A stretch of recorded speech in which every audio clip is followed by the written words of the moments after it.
Football दुनिया का सबसे अच्छा गेम होता है। इससे आप फिजिकली मेंटली हेल्दी रहते हैं। खेलना है तो फुटबॉल खेलो, ठीक है। तो आप लोग फुटबॉल सब कोई मिलके एक दूसरे के साथ, ठीक है। अगली बार आएंगे तो हम आप लोग के साथ खेलेंगे, ठीक है। क्या है? ध्यान से देखिए, नीतीश कुमार जी कभी दिए थे आपको खेलने के लिए फुटबॉल? नहीं तो नहीं दिए थे इनको। तो और अभी हम लोग बिहार के दक्षिणांचल सिवान जिले में हैं और सिवान जिले के रघुनाथपुर प्रखंड में हैं। सबसे पहले अपना परिचय दें सर। मैं प्रकाश मणि तिवारी, आगामी 2024 चुनाव में मैं एक प्रत्याशी रहूँगा। कि रोड के मुद्दे पे आप लोग न्यूज़ बना रहे थे तो मुझे अच्छा लगा कि मतलब इस गंभीर मुद्दा को आप लोग उठा रहे हैं लोगों के बीच। और एक जिम्मेदार नागरिक होने ये फर्ज बनता है कि आप हर एक मुद्दे को, जब तक ग्राउंड से आप जैसे नौजवान इस मुद्दों को नहीं उठाएंगे तब तक लोग सुधरेंगे नहीं। रोड एक ऐसी समस्या है जिसमें रोज न जाने कितने लोगों के घर से बच्चे उनसे अलविदा हो जाते हैं। मतलब रोड एक्सीडेंट के शिकार होते हैं। हमारे अपने प्रियजन बिछड़ रहे हैं, किसी का बेटा, किसी का भाई, किसी का बाप, किसी की बहन रोड एक्सीडेंट में। रोड कातिल है रोड एक्सीडेंट का हमारे नेतृत्व हैं जो इस रोड को बना रहे हैं और इतनी लापरवाही के साथ बनाते हैं। रोड बनाने के नाम पे हर बार बार उसी पे एक लेयर बिछा दिया जाता है। उसमें क्वालिटी की कोई नहीं देखिए किस क्वालिटी के इसमें मतलब कंकड़ और ये जो है पीच वगैरह जो भी अलकतरा हम लोग लगा रहे हैं से उसकी गुणवत्ता की कोई नाप ही नहीं है। बस आया टेंडर, इलेक्शन आने वाला है तो रोड बनवा दो। तो ये सब जो मानसिकता है इससे हमें निकलना पड़ेगा। और जब तक हर एक ग्रामीण, हर एक लोग इसमें सहभागिता नहीं दिखाएंगे, असंभव है। देखिए रोड विकास ये होता है कि इस बार रोड ये बना तो इस रोड का चौड़ीकरण होना चाहिए। अगर ये मेन रोड है तो इसमें डिवाइडर होना चाहिए। रोड की सेफ्टी का ध्यान रखना चाहिए, है ना। बहुत सारे फैक्टर्स होते हैं। लेकिन 20 साल पहले भी ये रोड इतना ही चौड़ा था, ऐसे ही गिट्टी बालू इस पे बिछाया जाता था, आज भी वही हो रहा है। तो मैं इन सब चीज़ों को कोशिश कर रहा हूँ कि जनता भी समझे और आप जैसे लोग जिस तरह इसे आवाज़ दे रहे हैं ये काफ़ी प्रशंसनीय है मेरे हिसाब से। धन्यवाद। बिल्कुल बिल्कुल। और जब आपने कहा कि हम जो है सांसद प्रतिनिधि हैं और आगे आने वाले दिनों में हम चुनाव लड़ेंगे, हालांकि, लेकिन एक सवाल है आपसे। सवाल ये है कि ये भी टेंडर हुआ होगा, हमारे क्षेत्र में भी जनप्रतिनिधि हैं, सांसद भी हैं, विधायक भी हैं और तमाम तरह के जनप्रतिनिधि हैं। लोग शुरू में यही बात कहते हैं कि आएंगे तो ईमानदारी से काम करेंगे, लोगों की सेवाएं करेंगे, लेकिन बाद में देखा जाता है जो भी प्रतिनिधि रहे हैं उनका पास्ट रिकॉर्ड भी अगर आप उठा के देखते हैं, कोई विधायक रहा है, कोई कुछ रहा है, तो उनके काम की गुणवत्ता को आप जांच सकते हैं। उनके विधानसभा क्षेत्र के प्रगति से क्या स्थिति है। तो मैं इस पे ज़्यादा टीका टिप्पणी नहीं कहूँगा, लेकिन मैं ये कहूँगा हम जैसे लोग, मैं पेशे से एक साइंटिस्ट हूँ, हम जैसे लोगों को इस क्षेत्र में इसलिए आना पड़ रहा है कि हमारे जो प्रतिनिधि हैं, जो तथाकथित नेता अपने को बताते हैं और इलेक्शन जीतते आए हैं, उन्होंने काम नहीं किया है और इसका शिकार हम हो रहे हैं। हमारे परिवार वाले, हमारे आपके घर के बच्चे रोड एक्सीडेंट के कोई शिकार हो रहा है, तो कोई नशा के गिरफ्त में जा रहा है, तो कोई बच्चा क्राइम का शिकार हो रहा है, तो कोई बच्चा क्राइम में कदम रख रहा है। ये सारी बहुत सारी समस्याएं हैं जो नेतृत्व की लापरवाही है। इसकी वजह से हम जैसे लोगों को इस राजनीति के दलदल में आना पड़ रहा है। बिल्कुल 2024 में अगर आप आ जाते हैं, अगर जनता का, लोगों का अगर प्यार मिलता है यहाँ पे, तो क्या कुछ युवाओं के लिए करना चाहेंगे और शिक्षा की व्यवस्था में क्या कुछ सुधार करना चाहेंगे? देखिए सबसे पहले तो मेरा ये प्रयास रहेगा जितने भी युवा हैं जो पढ़ रहे हैं उनके लिए पढ़ाई का जो अपने यहाँ का सिस्टम है वो सही हो। अगर आप देखेंगे जो जेपी यूनिवर्सिटी का सेशन है, 3 साल की डिग्री आपको 5 से 6 साल में मिलती है। सबसे पहले उस पर हमें काम करना पड़ेगा।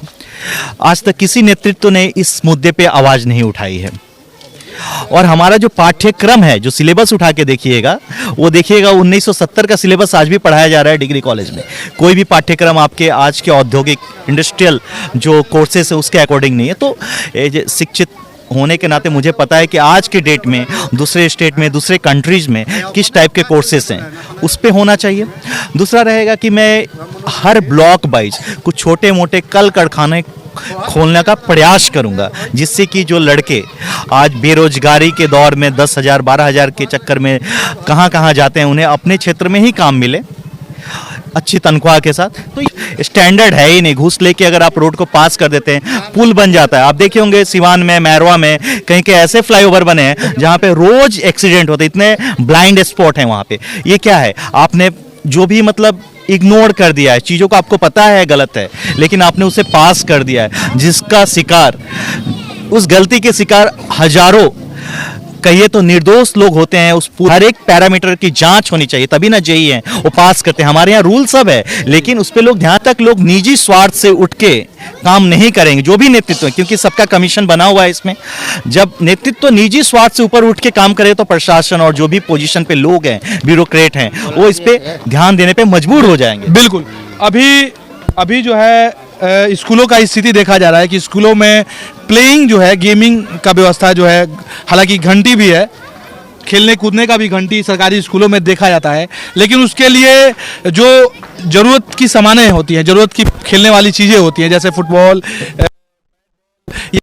तरह की चीज़ें हैं, वो सरकार से अभी नहीं मिल पा रही है, और मिल रही है तो कहीं ना कहीं लूट लिया जा रहा है उसको जिस तरह से। देखिए, लेकिन उस पे आपका क्या प्रयास है? देखिए, ये तो कोई भी नेतृत्व जितना आप अपने पोस्टर बैनर में खर्चा करते हैं, जितना आप झूठ-मूठ का पेट्रोल में खर्चा करते हैं, अगर कोई भी मुखिया हो या एमएलए हो या एमपीज हो, अगर अपने क्षेत्र के कुछ स्कूल में 2-4 फुटबॉल, क्रिकेट के किट या बैडमिंटन ये सब चाहें तो इजीली दे सकते हैं, लेकिन स्वार्थ इतना बढ़ा हुआ है कि उन्हें इतनी छोटी छोटी चीज नजर नहीं आती है। चलिए आप कहें तो बच्चों को जहां भी जाता हूं फुटबॉल क्रिकेट के बॉल में गिफ्ट करता हूं, तो मैं इस स्कूल में आया हूं बच्चों से मिलने के लिए, उन्हें मैं अपनी तरफ से कुछ देना चाहूँगा। एक फुटबॉल दुनिया का सबसे अच्छा गेम होता है, इससे आप फिजिकली मेंटली हेल्दी रहते हैं।